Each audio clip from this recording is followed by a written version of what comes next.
Worry is you go into the shops and hardly anybody is wearing a mask. Well, even now it's compulsory, they're not.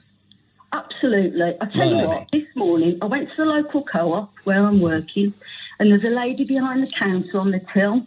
She's got a mask hanging off her ear and not round her face. Yeah, the old chin hammock. What a disgrace. Huh? No, not even. It's just hanging from one ear. Oh, it's in one ear, right. Yeah, people aren't taking it seriously. Now, the thing is, when you get it, if you imagine a scale of 0, you've got no symptoms, to 10, you're on a ventilator. Once you start that journey, it's terrifying because you don't know when you get off. So when you, because you and I had it in December, you had it in February. Did you know, could you feel how severe it was? Was there a moment you were worried?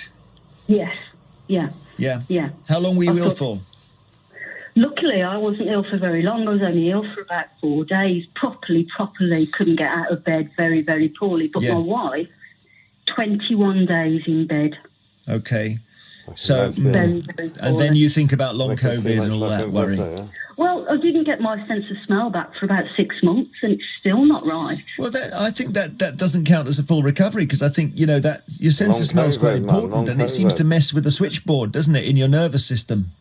Yeah, and when I spoke to the doctor about it, he basically giggled and said, well, that's the golden question, isn't it? Nobody knows the answer. Nobody knows what's going to happen. Nobody knows what long-term side effects you're going to be left with.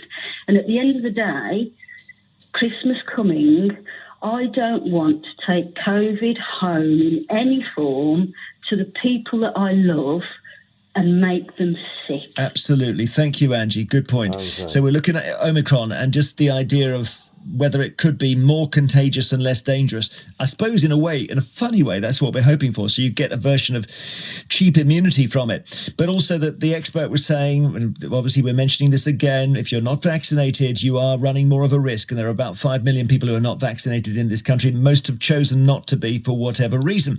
Kim in Wales emails, I live in a building with a lot of holiday lets and most guests don't wear masks in our shared unventilated areas.